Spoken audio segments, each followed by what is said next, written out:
Oke, pagi semua. Ini kuliah terakhir sebelum UAS ya. Jadi kita akan masuk mengenai neural network, tapi untuk image. Saya refresh dulu yang kita bahas sebelumnya tentang neural network. Oke, so nanti kalian bisa baca lagi di buku di LVR ya. Kalian ulang lagi chapter 1. Oke. Kita sekarang saya pengen jelasin chapter 3 mengenai neural network dan backpropagation, setelah itu masuk ke image. Bagaimana seandainya neural network ini menghandle data bentuknya image. Oke, kita start dari sini. Kalau saya punya data, dua label, oke, satu neural network itu akan merepresent satu garis dalam dua dimensi untuk memisahkan dua data yang labelnya berbeda ini. Oke, logika kita mengatakan kalau polanya saya ubah jadi lingkaran, tidak ada satu garis yang bisa memisahkan pola lingkaran biru dan kuning. Jadi network ini tidak akan bisa kita train karena satu neuron di hidden layer, capability-nya itu cuma satu garis di data space-nya. Oke, ini sampai kapanpun di training nggak akan selesai, ini nggak akan converge dia. Oke, minggu lalu juga saya bilang bahwa kalau saya ubah features representation, ini bisa dia train, dia bisa pisahin. Tapi untuk features engineering, itu agak sulit, kalian harus paham benar polanya. Sementara di real case, pola data yang kalian handle, terutama di high dimension, itu tidak sesederhana lingkaran ini ya. Ini hanya dua dimensi gitu ya. Kalau misalnya kalian berurusan dengan data dua dimensi, dan kalian bisa visualisasi polanya, oh lingkaran ya, kalian bisa bermain-main dengan features engineering ya. Tapi in reality, pola itu dalam data tidak sesederhana ini ya. Saya kasih contoh satu yang seperti ini. Apakah dengan features engineering, dia masih bisa dipisahin? Oke, kalian bisa ubah-ubah juga, misalnya pakai relu, karena activation yang namanya tanha sigmoid ini cepat saturasi. Disarankan pakai relu. Oke? Ternyata capability neuron yang cuma satu ini nggak akan ketemu juga gitu ya. Tapi kalau saya tambahin capability atau capacity neuronnya, dan saya bilang saya nggak mau pakai features engineering, ya, saya tambahin arsitektur hidden layer-nya dengan more neuron. Kemungkinan dia bisa, karena kalau satu neuron merepresent satu garis, maka ada 6 hidden layer, masing-masing layer ada 7 neuron, ada 42 neuron, mungkin dia bisa mencari geometri yang bisa memisahkan pola biru dan kuning yang spiral ini. Oke? So, neural network saat ini itu kita berinovasi di architectural level dengan asumsi bahwa datanya itu saya fix cuma X1, X2 yang masuk. Oke? Lihat, di sini dia udah mulai bisa pisahin biru dan kuning itu ya. Oke? Jadi yang kita fokuskan adalah mencari arsitektur yang bisa memisahkan pola dalam data. Arsitektur tersebut banyak ya. Kalau kita berurusan sama teks, biasanya berurusan dengan recurrent neural network. Kalau saya berurusan dengan data image, biasanya saya berurusan dengan convolution neural network. Ya, sebelum kita masuk ke convolution neural network hari ini, saya pengen make sure kalian bisa implement simple MLP seperti ini ya. Ini sering disebut multi-layer perceptron karena alasan sejarah ya. Nanti kalian lihat di buku di LVR itu ada sejarahnya dulu disebut perceptron. Tapi sekarang kita sering sebut arsitektur seperti ini itu feed forward neural network. Oke? Oke. Ini versi animasi Deeper Playground yang lebih lengkap ya karena dia tambahin regularisasi. Tadi saya pakai pola data yang kompleks ya, yang spiral. Saya pakai aktivasi ReLU. Di sini ada Licky ReLU. Kalian bisa coba Licky ReLU kalau mau. Dia ada aspek regularization dan lain-lain. Ini supaya trainingnya lebih baik ya. Saya kasih 8 neuron dan 6 hidden layer. Oke. Bagaimana neural network bekerja? Setiap data set, di sini ada tes datanya, ada data setnya. Dia masukin ke dalam neural network untuk mengetahui nilai atau mempelajari nilai weights. Weights itu kabel-kabel di sini, ya. Dimasukin nilai X1, X2 dari satu titik data, karena datanya dua dimensi, maka setiap data itu ada nilai X1-nya, ada nilai X2-nya, kan? Anggap X1 sumbu X, X2-nya itu sumbu Y. Masuk ke dalam, dia akan mempredik di ujung output, ini kita sebut output layer, ada dua neuron. Satu neuron merepresent yang kuning, satu merepresent yang biru. Oke? Waktu saya masukin satu data, dia akan nebak di output neuron berapa nilainya, apakah ini biru atau kuning. Ya. Bagaimana caranya neural network belajar untuk mencari nilai weight parameter?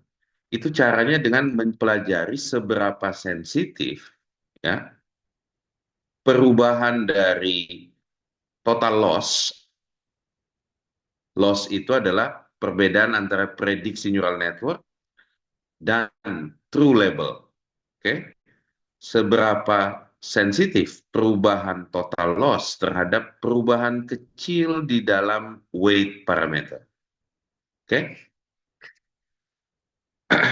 Di dalam matematik itu kita sebut belajar gradiennya. Ya, jadi kalau di sini kalian lihat, seandainya saya bilang inputnya vektor X, masuk ke neural network, outputnya itu adalah hasil prediksi di ujung neural network, maka kita harus menghitung yang namanya gradient.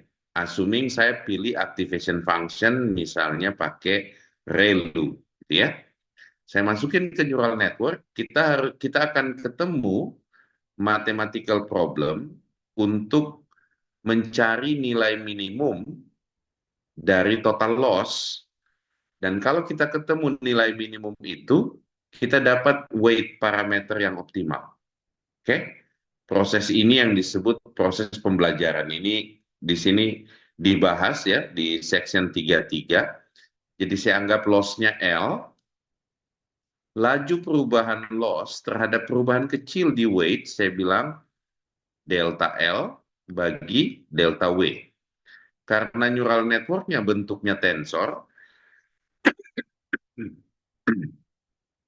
ini akan menjadi chain rule di dalam matematik, ya. Nah, tujuan kita kan mencari nilai weight parameter di setiap layer L, oke? Nah, caranya tebak dulu nilai weight parameter secara random. Setelah itu update nilai parameternya dengan mengurangi learning rate dikali laju perubahan L terhadap W. Ini yang disebut gradient. Oke. Kalau case-nya adalah regresi, L-nya kita define sebagai mean square error. Kalau case-nya adalah klasifikasi, kita bilang ini sebagai logistic regression. Ya. Dari entropi, cross entropi. Oke. Perhitungan gradient ini sangat kompleks kalau neural network-nya hidden layer-nya banyak. ya. Jadi persamaan yang ini, kalau saya tulis dalam bentuk discrete, itu bentuknya seperti ini. Saya harus bisa menghitung delta W L. Oke? Dulu problem ini tidak bisa solve selama puluhan tahun sampai ada sekarang beliau dapat Nobel Prize ya, namanya Geoff Hinton. Dia bilang harusnya mudah ini menghitung delta L walaupun neural network-nya banyak sekali layernya. Dia bilang saya ketemu backpropagation algorithm di mana saya bisa pakai backpropagation untuk menghitung delta L yang ini dengan complexity linear. Maksudnya dia hanya sebanding dengan jumlah data. Sebelumnya kalau kita pakai kalkulus, ini kompleksitinya kuadratik. Jadi semakin banyak data, semakin nggak mungkin dihitung delta L. Oke? Bagaimana backpropagation bekerja? Itu dia masukin X ke W, masuk activate pakai misalnya activation function, tapi seperti ada signal yang propagate ke belakang untuk mengupdate lagi nilai W-nya. Waktu dia masukin ke forward propagation, itu seperti ada signal back propagation ke belakang yang juga menghitung update dari weight. Ya, tentu saja ini sederhana bentuknya, tapi kira-kira begitu bekerjanya algoritma back propagation ini. Nanti kalian bisa cek di YouTube banyak penjelasan yang lebih baik tentang back propagation. Dan ini intuisi ini perlu kalian punya untuk jadi AI engineer. Karena kadang-kadang saya banyak interview anak-anak baru lulus ya, itu mereka even tidak pernah dengar apa itu back propagation. Oke, apa itu gradient descent. Nah, kalau kalian ngerti, bikin code seperti ini gampang. Kalian tinggal minta di ChatGPT atau di Gemini atau di Cloud untuk generate code-nya. Yang perlu justru kalian harus ngerti how uh, gradient descent dan backpropagation-nya bekerja. Setelah itu code-nya bisa kalian generate seperti ini. Oke, nah setelah kita ketemu backpropagation, ternyata untuk mengupdate ya, di sini learning rate, kalau kalian lihat di sini learning rate itu yang ini nih. Ya, kalau saya ubah, dia akan belajar lebih lambat atau lebih cepat. Learning rate ini menunjukkan seberapa cepat kita mengupdate weight parameter. Oke? Kalau ditunjukin di matematisnya itu yang ini. Nabla. Ya. Nah, untuk menghitung gradient W, itu kita pakai backpropagation algorithm. Ya. Nah, tapi bagaimana kita mengupdate ya nilai W itu banyak teknik optimizer yang sering dipakai Adam. Adam itu rumusannya seperti ini, seperti pakai momentum. Ya. Selain Adam itu RMS prop. Jadi itu cuma cara bagaimana kita mengupdate nilai W, mengoptimize nilai W, ada variannya. Ada adaptive moment estimation, ada RMS prop. Oke? Ini sorry bukunya ini masih ada salah, ini harusnya latex ini ya. Jadi oke. Tapi ceritanya sampai situ kalian harus paham bahwa di dalam code ini kalian harus bisa ngerti Adam dan RMS prop. Oke? Kadang-kadang kita pakai Adam lebih baik, kadang-kadang pakai RMS prop lebih baik. Itu adalah opsi. Kalau di sini dia tidak kasih kita opsi, ini apakah dia pakai Adam atau RMS prop ya. Tapi opsi itu terbuka buat kalian waktu implement code untuk MLP seperti ini. Oke? Selebihnya regularization dan overfitting. Di sini ada contoh L2 regularization dan L1 regularization. Ya. Juga ada dropout teknik. Kalau saya pakai dropout, weight parameter yang tidak terupdate itu dia remove dari network. Oke? Jadi dinamis sekali neural networknya nih ya. Kalian juga bisa pakai momentum di sini. Di saat kalian mengupdate optimizernya itu pakai momentum. Momentum itu mungkin dia implement Adam di sini ya. Nanti baca teksnya di bawah. Oke. Dia juga pakai learning layer wise gradient normalization bahwa di setiap layer gradiennya dia normalisasi supaya nilainya bisa kita atur tidak terlalu besar atau tidak terlalu kecil. Kalian juga bisa implement learning rate atau tuning instead of setting manual learning rate-nya ya. Nah, kalau kalian implement regularization seperti ini, networknya bisa belajar lebih baik instead of kalian cuman pakai fix learning rate ya. Di sini lihat learning rate-nya berubah-ubah terus nih. Oke. So saya harap kalian bisa belajar lanjut dari buku di Alviar mengenai neural network dan kalian bisa punya intuisi, jangan terlalu worry terhadap code karena kalau intuisinya udah dapat, kalian tinggal minta implement neural network pakai L2 regularization, implement dropout dan layer normalization, maka dia akan generate code-nya. Oke? Jadi chapter 3 itu membahas multilayer perceptron termasuk regularisasinya dan backpropagation.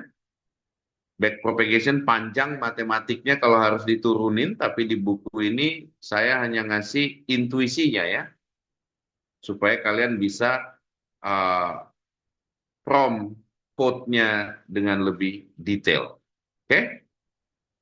Sekarang kita akan belajar masuk ke bagaimana kalau datanya image. Ya, kalau saya lihat di sini, kalian lihat di sini datanya cuma X1, X2. Tapi kalau misalnya saya pakai data MNIST, ini datanya image, ya. Coba kalian lihat data MNIST nih di Wikipedia. Satu kotak data di sini itu bisa 32 kali 32 pixel, bisa 28 kali 28 pixel. Ya, dikasih kalian datanya udah dirapihin, udah bagus ya. Udah center, image-nya udah center dan kalian bisa download.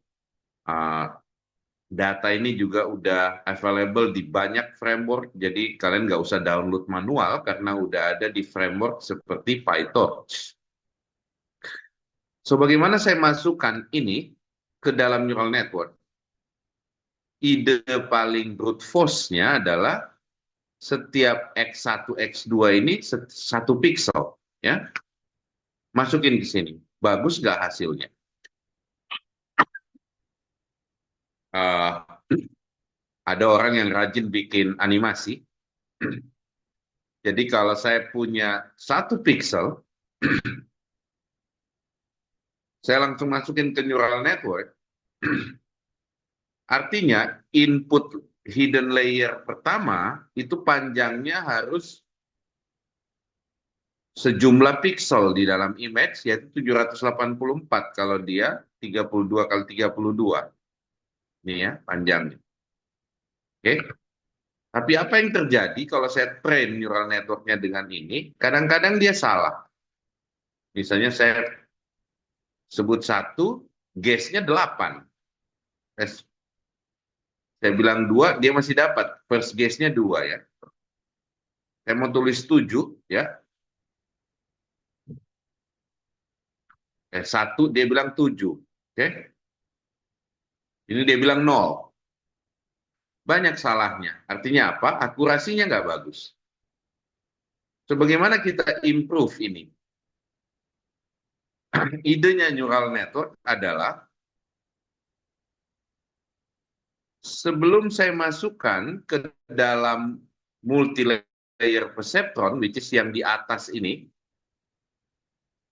bisa nggak nyari bikin satu layer supaya dia ekstrak features-features yang penting aja yang masuk ke dalam multi-layer perceptron. Jadi kalau kalian lihat di layernya convolution neural network, input layernya masuk dulu ke convolution, ini kayak seperti features extraction, Sehingga yang masuk ke fully connected layer itu hanya fitur-fitur yang penting. Dengan kata lain, convolution neural network ini seperti automatic features extraction sebelum masuk ke MLP atau fully connected layer. Oke? Arsitektur ini kita sebut AlexNet. Ini adalah arsitektur yang dipropos oleh Jan LeCun tahun 1980-an, 89 atau 90-an awal ya. Saya kasih lihat bagaimana Jan LeCun demoin ini.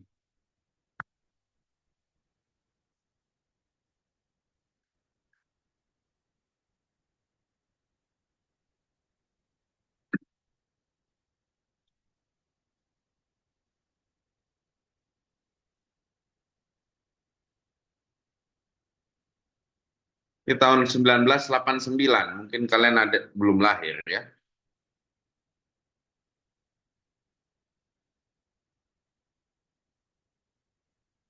Saat itu PhD tesisnya Jan LeCun, sekarang dia adalah Chief Scientist di Meta di Facebook. PhD tesisnya mempropos arsitektur convolution neural net. Akurasinya lebih baik. Bahkan untuk tulisan tangan, dia udah bisa.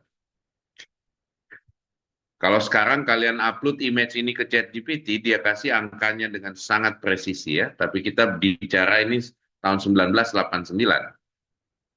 Kemampuannya udah seperti ini. Oke? So, dengan menambahkan layer convolution di tengah, layer ini seperti mengekstrak yang tadinya 784 pixel, dia ekstrak sehingga yang masuk ke sini mungkin lebih kecil jumlah fitur yang masuk ke MLP, sehingga dia bisa melakukan klasifikasi MNIST dengan lebih presisi. Arsitektur ini satu convolution layer, satu downsampling, satu convolution layer, satu downsampling. Ini disebut AlexNet arsitektur. Linet arsitektur, sorry, bukan AlexNet. Linet arsitektur ini yang dipropos oleh Jan LeCun 1989. Arsitekturnya bentuknya kayak gini. Dari image, masuk ke convolution pertama, pooling pertama, convolute lagi, pooling lagi, baru masuk ke dense layer atau fully connected layer. Kalian dengan mudah bisa implement MNIST hanya dengan minta ke ChatGPT nanti ya. Jadi jangan worry soal code-nya dulu. Oke? Kita worry untuk understand dulu apa itu convolution layer, pooling layer ya. Dan untuk jelasin itu coba buka CNN Explainer.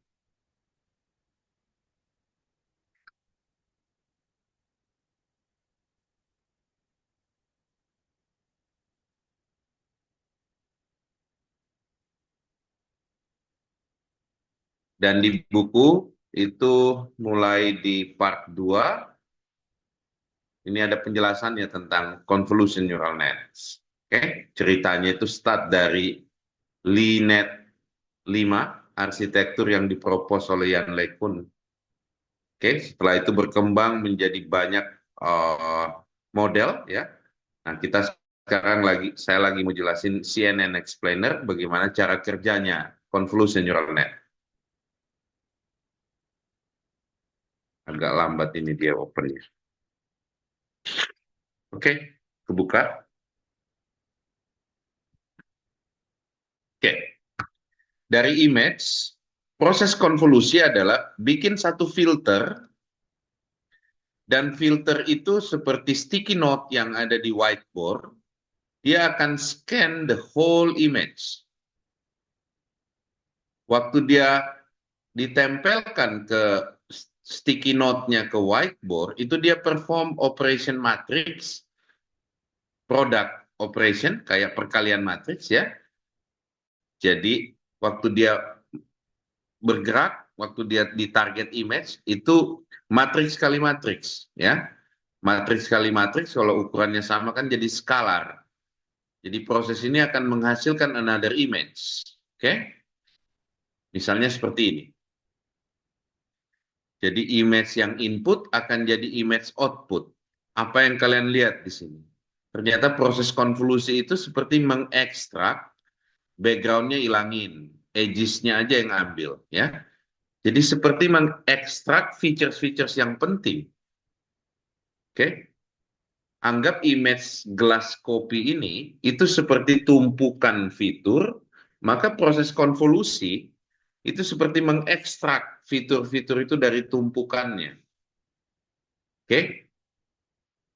Dia ambil edges-nya aja. Tapi setelah itu diulangin lagi konvolusi, ya. Dan di sini ada aktivasi. Kita pakai relu, ya. Aktivasi itu another proses. Kalau satu image saya activate, saya cuma pengen activate certain features. Kalau kalian lihat di sini apa yang kalian ambil tuh dari gambar gelas yang sebelah kiri. Dia cuma ambil ujungnya tuh, edges-nya, ya. Jadi relu itu seperti mengekstrak important features. Kalau convolution itu seperti memisahkan lapisan-lapisan features. Mungkin gitu analoginya ya. Tapi ini mathematical function bahwa saya masukin relu function ke dalam image. Setelah itu dia relu lagi, dia convolute lagi, ya. Di relu lagi, setelah itu max pool dan lain-lain. Jadi yang kita sebut neural network convolution itu adalah proses untuk mengekstrak the most important features dari data, ya, sehingga dia waktu masuk ke dalam final layer, which is di ujung sini, itu sudah the most important features. Oke? Okay? Nanti lihat di chapter 5 how it works, matematiknya bagaimana bekerja, ya. Sengaja put matematiknya supaya kalian tetap melihat bahwa apa yang bekerja di neural network itu masih mathematical modeling. Dan itu yang penting untuk kalian pelajari instead of code-nya. Karena kalau code-nya, ya kalian selama tahu arsitekturnya, kalian bisa minta ke ChatGPT atau Gen AI untuk produce code seperti ini di Python. Tapi kalau kalian nggak ngerti arsitekturnya, kalian nggak bisa minta code dengan tepat, ya. So ini implementasi untuk AlexNet. Di sini kalian lihat dia implement ini kalau nggak salah Linet ya. Dia udah pakai, saya udah pakai dropout di sini ada relunya ya. Dan ini penjelasan lebih lanjut tentang bagaimana operationnya. Oke? Di chapter 6 kalian bisa lihat modern CNN architecture. Jadi panjang ceritanya dari tahun 1990 sampai sekarang. Linet, AlexNet, VGNet, FreshNet, Inception, DenseNet, EfficientNet. Tapi saat ini banyak yang pakai model yang namanya YOLO. Ya, YOLO itu arsitekturnya udah jauh lebih kompleks. Ya, kira-kira seperti ini arsitektur YOLO. Jadi nggak mungkin kita hafalin arsitektur, tapi kita reuse arsitektur. Oke? Sejak dibentuknya Linet, banyak varian barunya kayak VGGNet. Bentuknya seperti ini layer-layernya. Ada ResNet. Bentuknya seperti ini layer-layernya. Ada Inception Network. Oke? Ada DenseNet. Ada banyak konsep-konsep yang harus pelajarin di sini dari sisi arsitektur. Oke? So, kita nggak perlu masuk sampai ke deep learning ini, karena ini masih kuliah introduction terhadap neural network. Saran saya kalian di chapter 5 udah cukup ya. Kalau kalian bisa implement Linet arsitektur, yang pertama kali dipropose untuk convolution neural network. Oke? Jadi kita nggak perlu sampai ke chapter 6 sampai ke YOLO, tapi kalau kalian tertarik lebih lanjut bagaimana training data image, industri practice saat ini pakai YOLO model. Ya, saat ini mungkin udah YOLO versi lebih jauh dari yang ada di buku ini, tapi kalian bisa selalu cek di Ultralytics.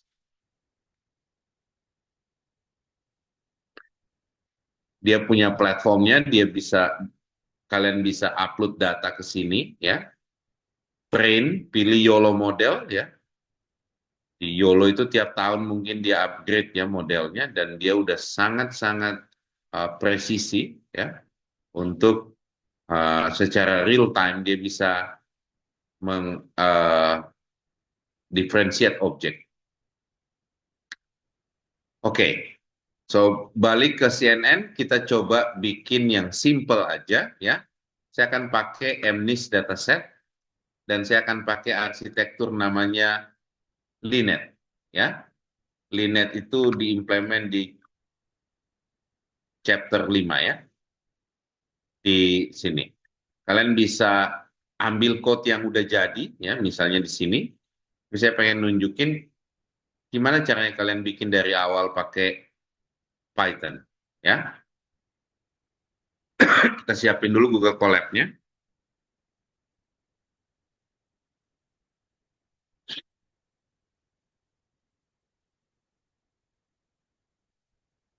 Oke, make sure kalian pakai GPU ya. Kalian dapat free GPU T4 connecting.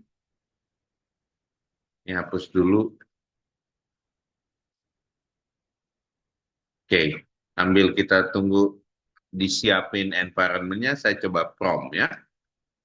Saya bilang ke AI-nya, use MNIST dataset, implement image classification using Linet 5 architecture, ReLU activation, Adam optimizer, and regularization, L2 regularization. Okay, print out uh, in each epoch the loss and report the final accuracy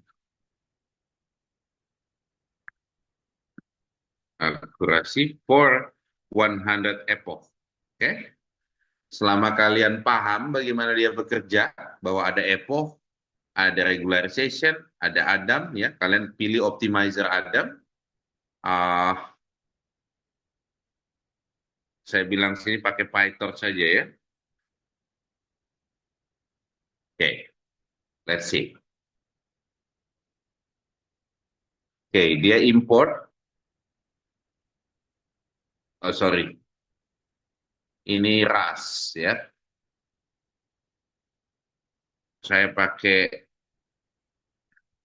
in Python.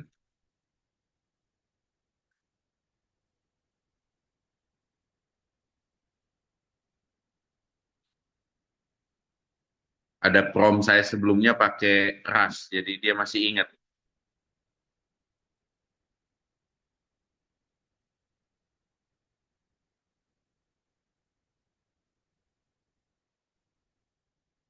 Oke, okay. Saya copy code-nya. Make sure kalian paham baca code ya. Ini dia import torch, PyTorch. Ini dia implement class untuk implement Linet. Ingat Linet itu konvolusi 2 kali, terus ada fully connected layer ya.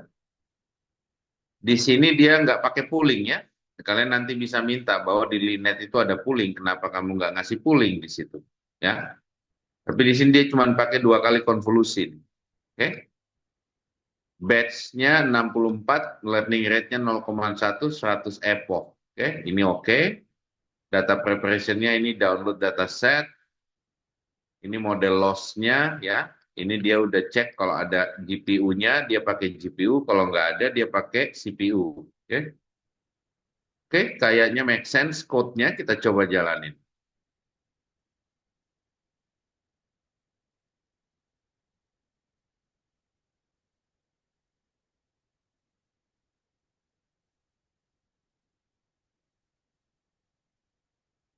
Dia lagi download dataset.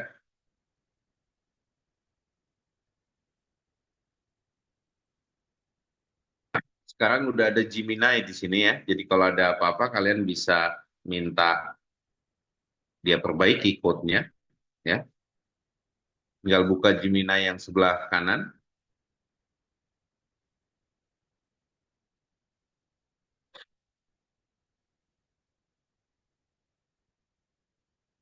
Oke, Epoch 1. Loss-nya 0,2434. Tentu saja ini akan lumayan lama ya. Karena ini dia training image ya.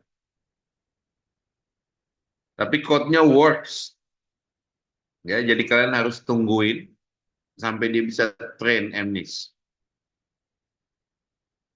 Loss-nya turun lagi ke 0,0647.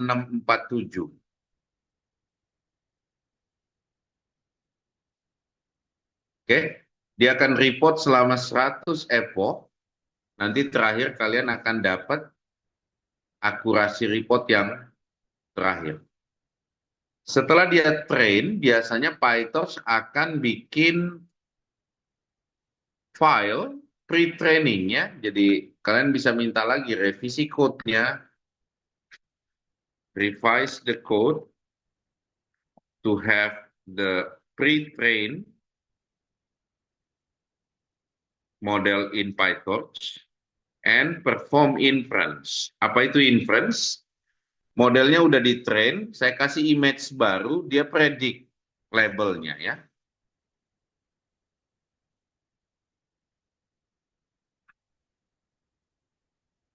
Kalian juga minta nanti pakai pooling, ini dia nggak pakai pooling di sini ya. Saya pengen nunjukin untuk dia bikin inference ya. Jadi dia save filenya setelah training ya. Setelah itu di sini dia kasih code untuk inference ya, untuk MNIST inference bahwa dia masukin image baru, torch-nya nanti akan predict berdasarkan parameter model yang dia udah train. Oke, ini cukup lama kalau kita tunggu. Nanti kalian bisa play around dengan teaching assistant ya, supaya kalian bisa bikin linet model kalian yang pertama untuk image ya. Untuk case-case yang kompleks di industri, pasti kalian akan bekerja dengan Ultralytics. Jadi setelah kuliah ini selesai, kalian bisa lihat diskusi tentang YOLO dan Ultralytics di chapter 6. Ya.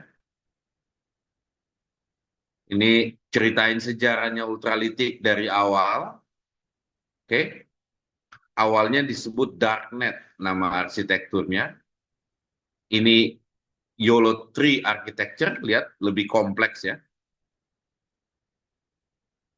Dan ini saya reproduce YOLO version 3. Lihat arsitektur configuration-nya aja udah sedemikian panjang. Berapa baris itu. Code-nya pasti tidak sesederhana Linet yang kita bikin tadi. Ini konfigurasinya aja udah lebih dari 700 line of code. Oke? Untuk YOLO 3. Oke. Di save di file YOLO 3 CFG dan itu saya buat code pakai Rust untuk ngetrain untuk beberapa data dari ImageNet. Datasetnya bukan MNIST ya. Ini YOLO 3-nya. Oke. Kalian bisa easily reproduce YOLO 3 pakai Python ya. Instead of pakai Rust. Tapi kalau kalian suka untuk bekerja di low level computer code, ya sebaiknya pakai Rust karena kalian anak teknik komputer ya yang harus familiar sama hardware adaptation. Oke, YOLO versi 8 ini udah sulit untuk direproduce sehingga orang biasanya pakai pre-train. Jadi yang udah di-train di Ultralytics, kalian pakai modelnya. Kalian cuma ngasih tambahan data atau fine tuning. Oke. Saking kompleksnya ini harus pakai Candle Neural Network kalau di Rust ya. Dan kalau pakai Candle biasanya udah pre-train ya, jadi bukan kita train dari awal modelnya. Oke, tapi ada platformnya di Ultralytics. Ini kalian bisa sign in, login, lihat contoh-contoh yang ada. Intinya sekarang convolution neural net is about data. Masukin data, pilih arsitektur, YOLO 3, YOLO 4, sampai YOLO 8, YOLO 10, YOLO 11. Dan setelah itu kalian train, lihat akurasinya. Kalau bagus, kalian bisa adopsi. Ya. Model-model seperti ini yang dipakai di CCTV untuk recognize secara real time kalau ada orang masuk ke rumah atau ada hal-hal yang berbahaya di depan rumah. Ya. Model ini juga dipakai di drone dan lain-lain. Banyak yang implement untuk drone level, untuk monitoring misalnya lahan pertanian dan lain sebagainya. Ya. Silahkan dicoba-coba ya. Tapi sebelum kalian bisa menggunakan itu, saya saranin untuk baca chapter 5 at least untuk di kuliah ini sebelum kita akhiri. Oke? Oke. So, saya rasa cukup untuk pertemuan terakhir ini. Nanti kalian akan dikasih tugas UAS oleh Kak Sinta ya, dan Farel. Tugas UAS kalian saya harap bervariasi supaya kalian belajarnya lebih banyak ya. Saya tahu kalian udah bisa harusnya pakai ChatGPT, jadi tidak mungkin tugas UAS-nya hanya copy paste ke ChatGPT ya. Tapi kalian harus do something untuk bisa lebih memahami apa yang kalian pelajari ikut machine learning class ini. Untuk machine learning yang klasik, saya harap kalian bisa pakai buku ini. Buku ini dibuat oleh kakak-kakak kelas kalian, Machine Learning via Rust di Telkom University. Ya, semua yang kita pelajarin di human, kita udah belajar machine learning problem. Oke, kalian cuma perlu minta code-nya pakai Python. Ya, dengan dari contoh yang ada di Rust, kalian bisa prompting, minta contoh pakai Python. Oke. Kita udah bahas linear model, decision tree, support vector machine, neural network, clustering algorithm kita udah, dimensionality reduction udah, anomaly detection salah satu teknik yang sering dipakai, tidak kita bahas di kuliah ini ya. Density estimation tidak kita bahas di kuliah ini. Saya harap kalian belajar lebih lanjut dari buku ini. Di sini juga ada graphical model, reinforcement learning, ini advanced topic yang kalian juga belum belajar. Pernah ada yang nanya soal auto machine learning, di sini ada auto machine learning, dan data preprocessing dan lain-lain. Saya harap buku ini tetap menjadi panduan kalian setelah kuliah, sehingga kalian bisa implement machine learning dan basic neural network. Sekian kuliah ini ya, saya harap kalian bisa lanjut praktikal image ya, train image pakai model yang sederhana aja. Bentar, kita lihat dulu code kita tadi trainingnya sampai berapa epoch ya. Ini baru 17 epoch ya, tapi coba kalian reproduce apa yang saya lakukan ini dengan teaching assistant. Tadi saya kasih prompt-nya ya. Saya kasih ke Zoom dulu ya. Kalian bisa coba reproduce lagi. Kalian bisa tambahin prompt-nya karena tadi lihat dia tidak pakai pooling layer ya. Coba kalian reproduce bareng Mbak Sinta dan Kak Farel. Saya harap end of kuliah ini kalian udah bisa training MNIST ya. In practice nanti kalian harus belajar lebih banyak model-model yang advance seperti YOLO di Ultralytics.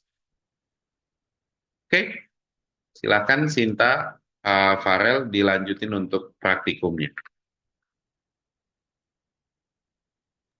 Baik, terima kasih Bapak. Silakan Farel.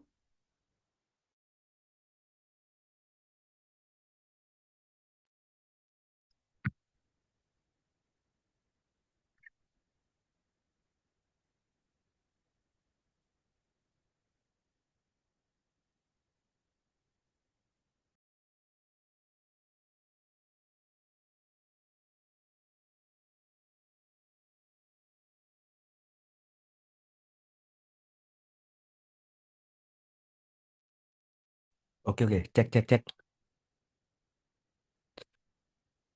eh itu ada prompt di comment section. Kalian bisa buat code-nya.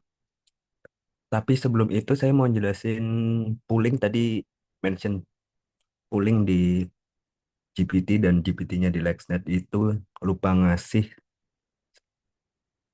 Saya mau jelasin bentar. Jadi eh, saat kita kasih input picture, picture itu dibuat di pre-processing jadi metric tensor itu. Nah, contohnya kalau kita punya original matrix nilainya ini, lalu kita lakukan pooling. Jadi matrix 4 kali 4 ini dipecah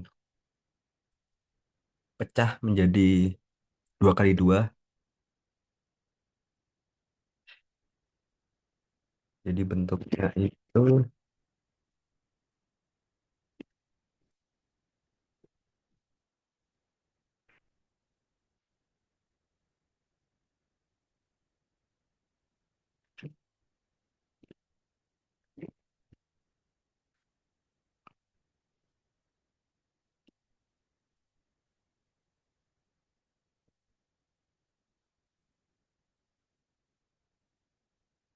nah jadi dipisah jadi di breakdown jadi 2 kali 2 matrix.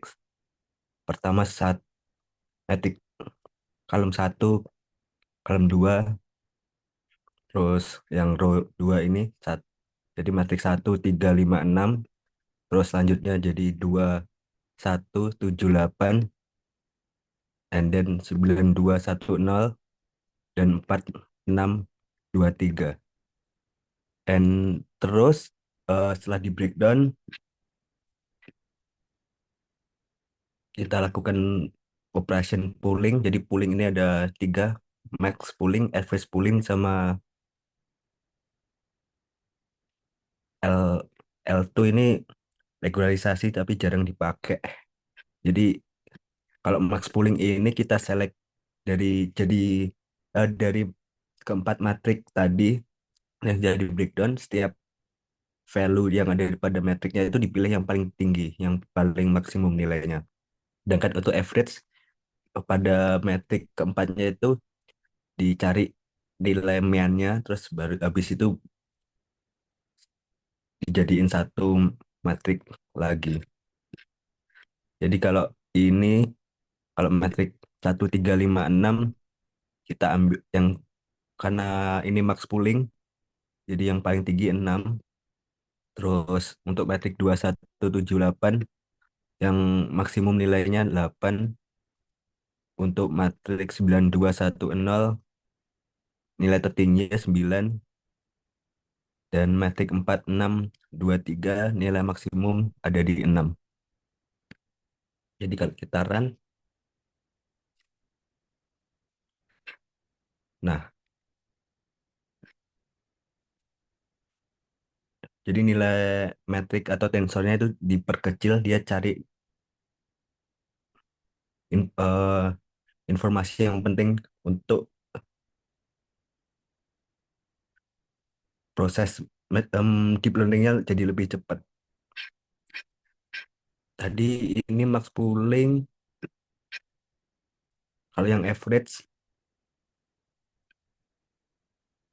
setiap metrik ini di breakdown jadi 2 kali 2. Setiap value-nya itu dicari nilai mean-nya.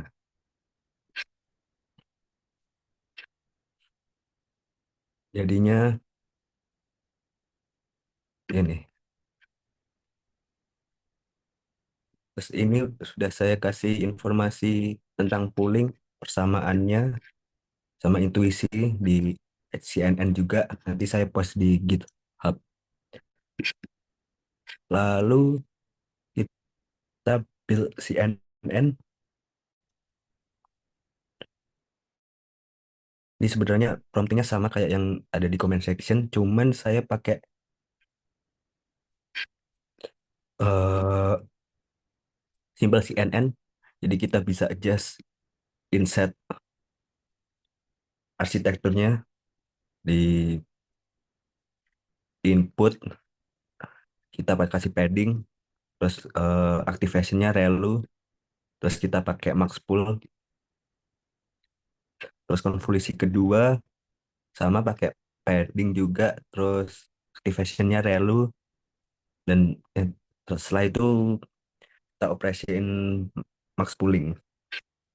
Terus yang terakhir pakai linear, activation relu, terus outputnya karena MNIST ada 10 digit, 0 sampai 9, jadi kita kasih 10. Ini forward. Terus kita run, ini hasil arsitekturnya.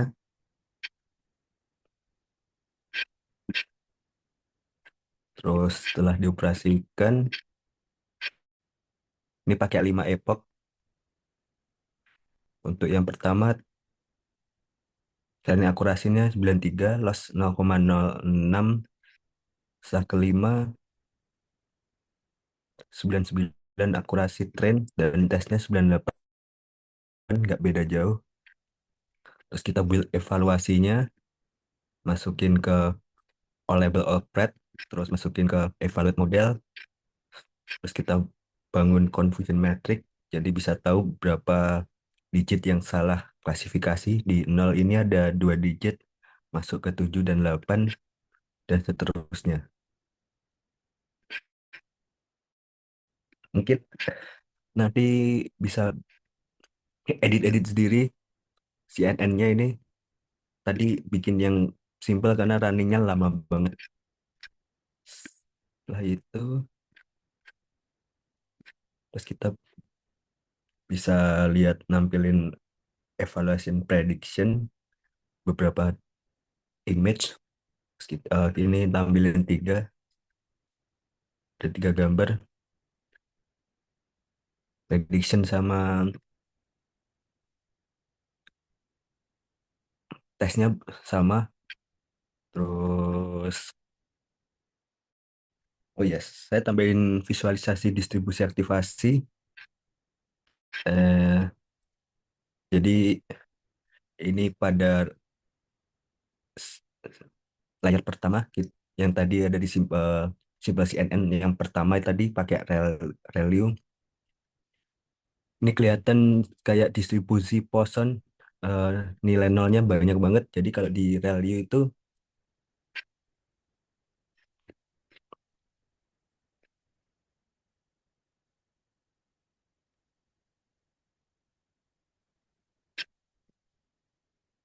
nah fungsinya Relium kan max 0 sampai X. Jadi kalau di bawah 0, dia akan dijadiin outputnya 0. Nah, ini negatif. Sedangkan yang 0,7. So, jadi dari grafik ini kita bisa lihat kalau semua dari input pertama, dari semua data itu banyak yang non-aktif di eh, layer pertama. Dan untuk yang aktif nih bisa kelihatan sedikit wajar. Eh, Terus kita lihat di value kedua juga sama sebenarnya. Dan untuk yang FC2 ini output, layer outputnya distribusinya kelihatan kayak Gaussian distribution, jadi normal gitu.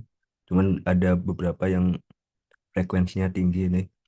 Bisa aja itu nyebabin beberapa kelas salah klasifikasi tadi.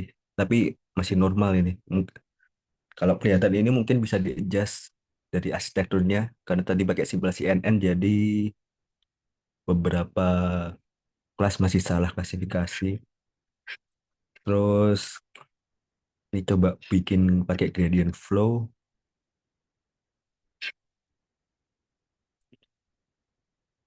Nah, gradient flow ini berkaitan sama back propagation.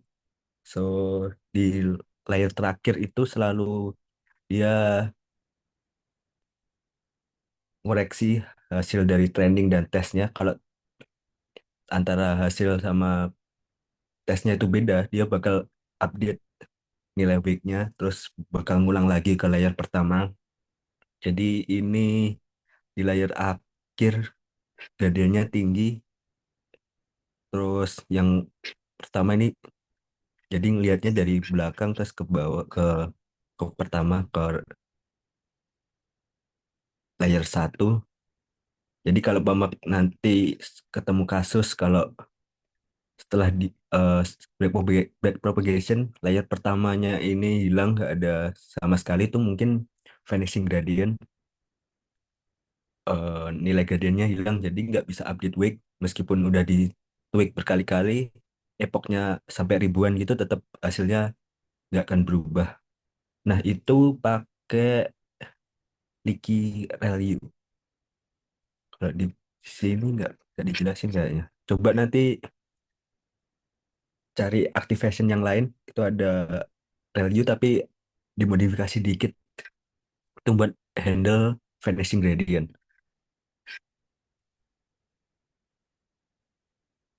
Nah ini norm gradient sebenarnya kebalikannya ini. Kalau gradient terakhirnya tinggi, biasanya norm gradient di feed forwardnya yang 1 sama 2 pastinya tinggi. Ini setelah update dari back propagation. Terus silency map ini buat cari tahu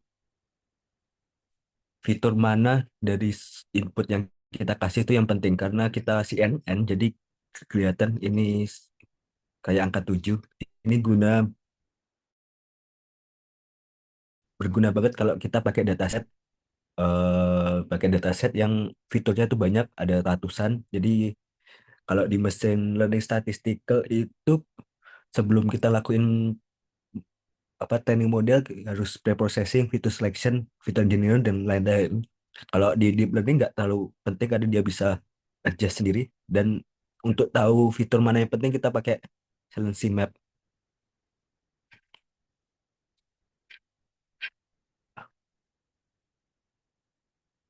Lanjut setelah itu ini pakai distribution weight.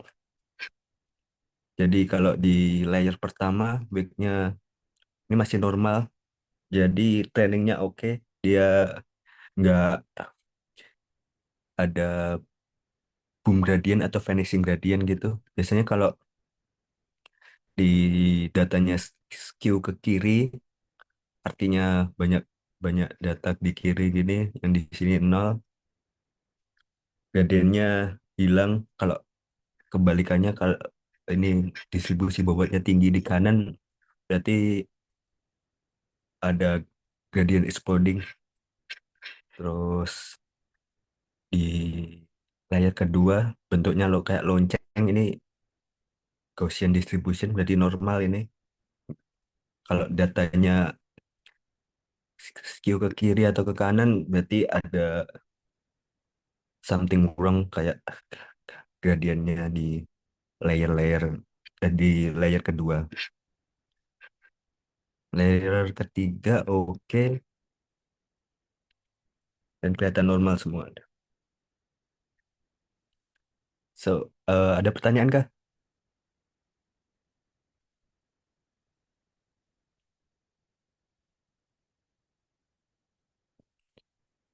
Tugas yang kemarin itu kan pakai activation yang banyak kan, ada ReLU, ada Tanha, ada sigmoid. Nah, kalau pakai sigmoid, kalian coba bikin aliran aliran gradien ini, pasti gradien di layer pertama pasti dikit banget hilang gitu, vanishing. Terus distribution bobot ini juga pasti nggak normal.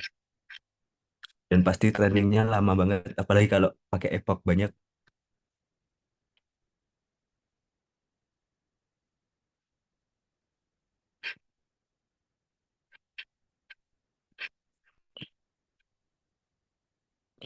Dataset pakai MNIST, nanti kalian bisa coba coba sendiri pakai CIFAR atau dataset address number atau pakai dataset gambar hewan atau apa bebas. Prosesnya juga sama, pasti transform data ke tensor,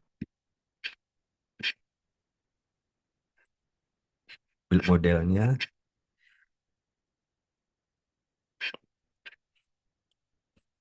pilihan optimisasi, kriteria juga dipilih. Kalau klasifikasi pakai cross entropy, terus adjust learning rate, ya gitulah.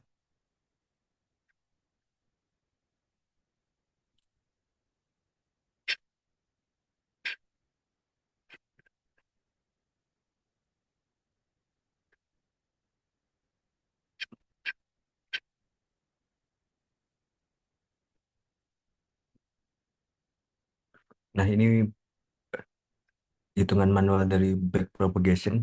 Kalau kelihatan back answer-nya 1, deep learning-nya jawab 0,92, berarti ada perbedaan 0,8, terus dia bakalan update weight-nya kayak gitu terus. Terus back ke layer pertama.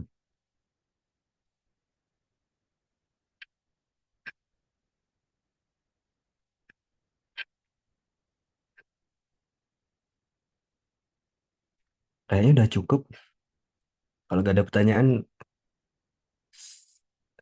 mungkin dilanjut ke Sinta. Oke, thank you, Farel. Oke, selamat pagi semuanya. Seperti biasa, kita akan lanjutkan ke sesi kuis. Silakan teman-teman join kuisnya di kolom chat yang aku akan bagikan. Dashboard ya. Sorry, sorry.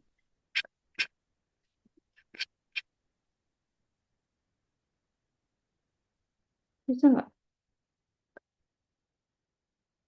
Atau ini aja deh.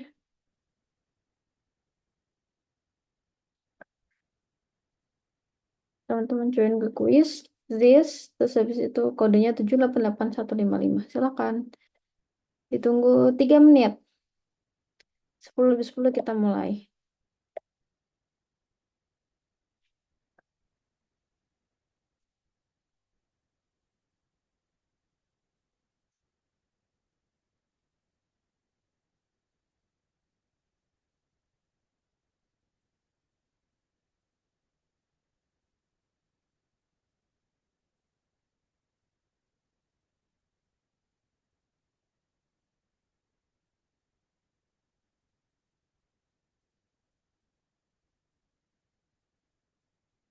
Dua menit lagi.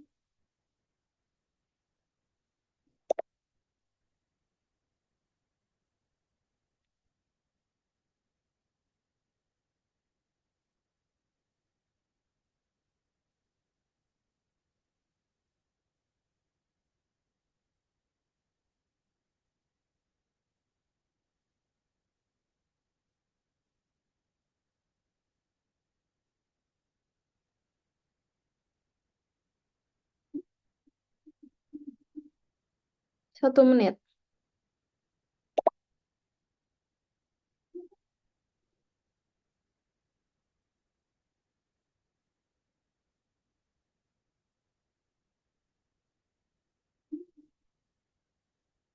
32 participants. Di Zoom ada 35. 3 lagi.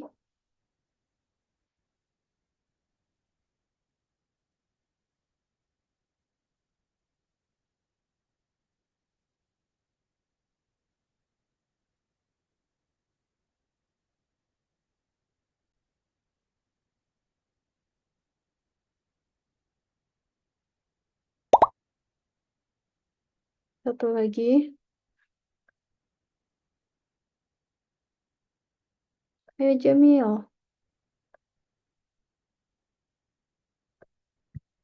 Jamil udah ada belum? Belum ada. Kita tunggu Jamil.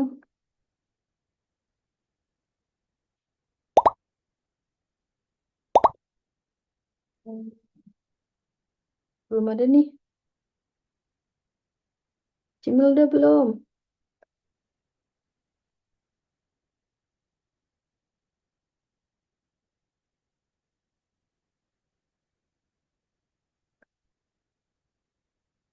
Sudah, Jamil?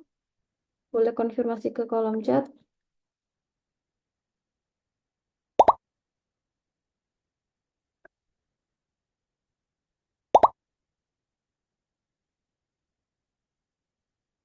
Oke, udah ya. Siap. 10, 9, 8, 7, 6, 5, 4, 3, 2, 1.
Oke, teman-teman bisa dilanjut ya.